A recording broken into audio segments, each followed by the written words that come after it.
Well, hey, Pastor Jason here. Today I want to talk to you all about courage. And, the Bible says that the righteous are as bold as a lion.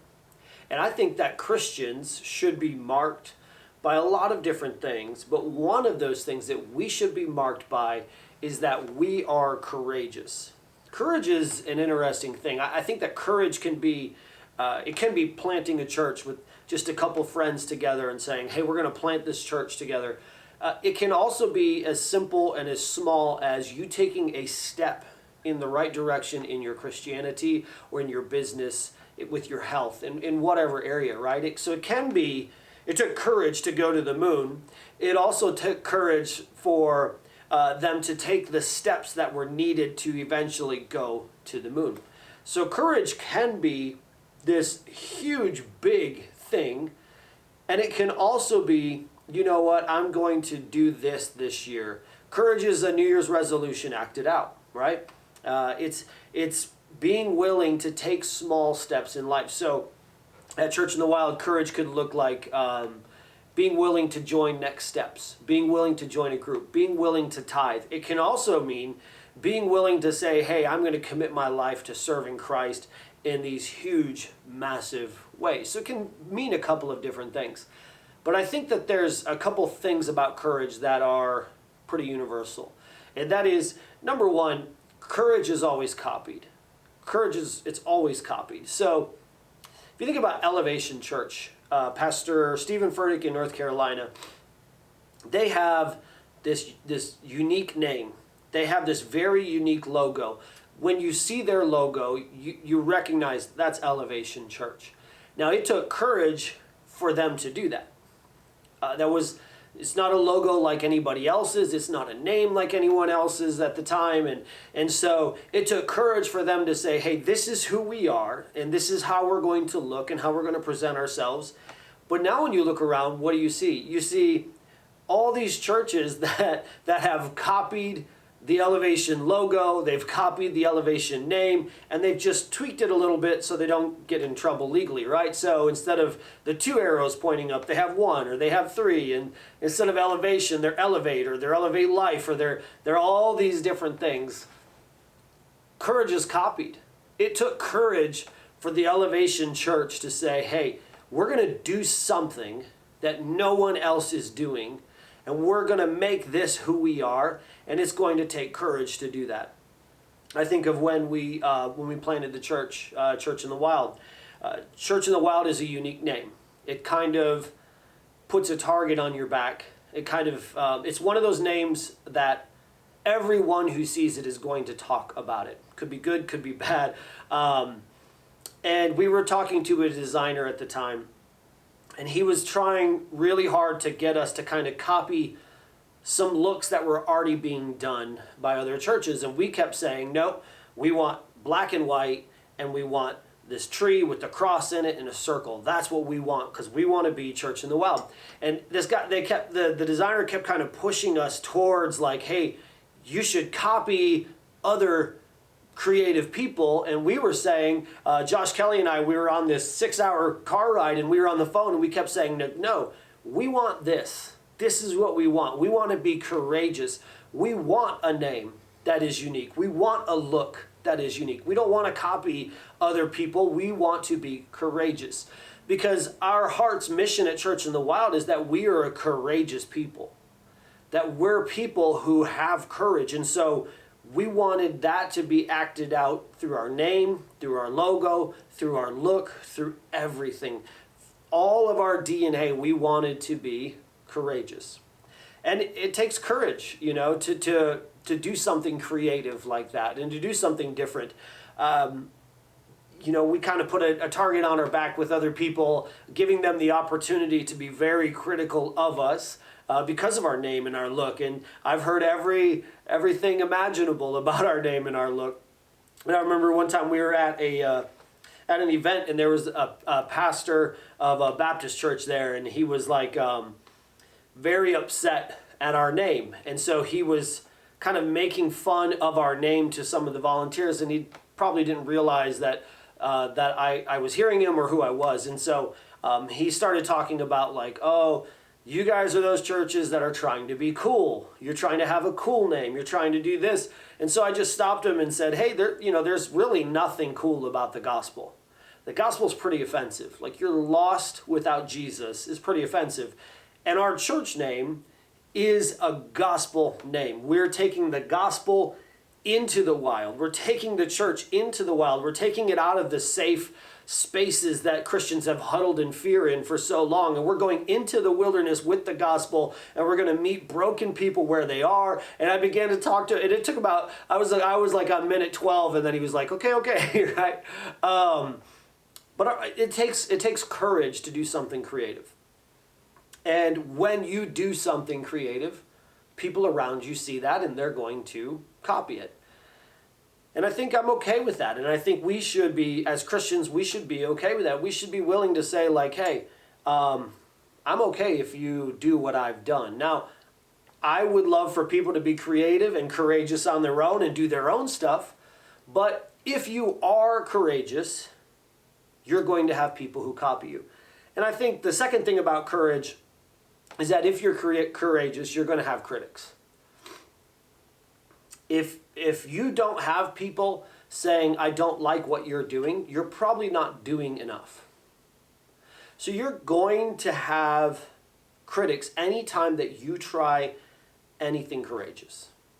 Anytime that you try something out of the box, anytime that you try something new, anytime that you try to do more, anytime that you try to take a step, you start a small business, you're going to have critics. You begin to try to grow in your relationship with God, you're going to have critics. You attempt to be courageous about sharing the gospel, you're going to have critics. You attempt to worship Christ, you're going to have critics. How many times have people said, I don't like the way you worship? There was a pastor who said he was being criticized one time for the way he was sharing the gospel. And he said, you know what, I like the way I share the gospel a lot more than the way that you don't share the gospel. If you're going to do courageous things, you're going to have critics. But here's the thing about that. It doesn't take courage to copy. And it doesn't take courage to be a critic. Anyone can be a critic. But not everyone is courageous. And as a courageous person, you could always go back to being a copier or a critic. But copiers and critics can never be courageous. And so, as someone who's courageous, you've just got to say, you know what, I'm okay with you criticizing me. I'm okay with you copying me. I'm okay with having a target on my back everywhere I go because I'm going to be courageous and I'm going to be as bold as a lion and I'm going to attempt great things. And so I'm going to start my business. I'm going to do this. I'm going to do this thing that I've dreamed of since I was a child. This is the year I'm going to do it. And I think this is important because number 3, courage is contagious. Courage is contagious. So I'll give you an example of this. A couple weeks ago, we've been trying some new things in worship. We've been trying some longer worship sets, and we've been encouraging those who are doing worship to speak in between these sets and to take some courageous steps for them. And so it took courage for our worship leader, Cam, to bring this to the worship team, and it took courage for the worship team to do that. At the same time, we have some new greeters. It takes courage to be a greeter for the very first time at a church. So we've got some courageous people greeting. And we have someone who every week courageously walks around and prays with every individual in our church. That takes courage. And then my wife did a video like a giving talk video with me, and it took courage for her to do. And then we started the teen group that Sunday, and we started a teen group with a couple of teenagers, and something we've been wanting to do for a long time, but it took a lot of courage to start it and say, hey, this is it, we're going for this. All of those things all happened around each other, and they all happened independently of each other. But here's what happened. I felt the most at ease and free and courageous when I was preaching that Sunday than I had felt since like July of last year. I felt so courageous and confident and free to preach. Why? Because courage is contagious. When you do something courageous, people around you pick up on it and they begin to be courageous. And this is important because our culture right now desperately needs courage.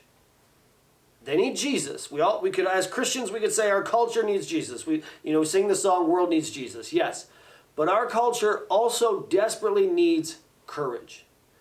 Our culture right now is just riddled with anxiety and packed with fear. And it seems to be the way we communicate now. We communicate with fear. We communicate the weather based off of fear. So, there's a snowstorm. So what does everybody do? They panic. They go and buy milk. They go buy all these things that they're not going to use. Because why? Because even our news stations now communicate to us out of fear. What are the social media posts that get the most? They're the ones that make us feel afraid. They get the most comments, likes, whatever.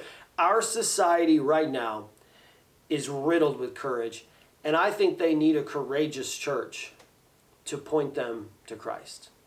I think that the world needs to see Christians as courageous people. The world needs to see Christians as people who are righteous and who are as bold as a lion. So they need to see courage out of us. They need to see us starting businesses when everybody else is saying, well, I'm not going to do that right now. They need to see us making art when everybody else is like, well, I don't want to post pictures of art, or I don't want to draw this or take this picture because I'll get criticized. They need to see Christian artists. They need to see new churches. They need to see churches that are courageous. They need to see Christians be courageous in a fear-filled world so they can get a glimpse of Jesus. Because at the end of the day, if they're not going to see courage from us, who are they going to get it from? So courage is contagious, and it's something that I think as Christians, we need to on purpose go to God and say, God, give me courage. God, every day praying, God, give me courage. This is something that I've been doing recently. Is our church has started this thing where we do 20 minutes of silence and solitude, and this isn't unique to us. I believe it's Long Hollow. I think it's Long Hollow Church that does this, but they talk about it, and there's a lot of other churches that do it as well, and it's something that goes all the way back to, I believe, like Franciscan monks. It's a discipline to sit down and say, hey, I'm going to be silent and alone for 20 minutes. And what we do is in those 20 minutes, we just have our church leaders say to God, God, tell me what it is you want from me. What are you saying to me? So instead of praying and instead of saying, God, here's the list of things I want, we say to God, tell me what you want. And every time I do this, there's one word that comes to mind. It usually is about minute 18, and I'm like, God, say something to me. And then all of a sudden, I'll hear this word, courage. Courage. Be courageous. And I think that God wants us in a fear-filled, panic, anxious culture to be people who are courageous. So if you want to be courageous, number one, you're going to have copiers, you're going to have critics, but it's contagious, and our culture needs courageous Christians. The righteous are as bold as a lion. I hope that Church in the Wild, I hope that we are bold. And believer, if you're watching this on social media or Instagram, YouTube, wherever it is, I hope that you're bold as well. Take steps of courage. Take those first few small steps, and you'll find that like I did one time when I was like, I can't do this, and then God said, yes, you can, and I started to take steps. You'll find that you can do a lot more than you ever thought you could, because you have God. And Philippians 4:13 says, I can do all things through Christ who strengthens me. Always remember that you matter.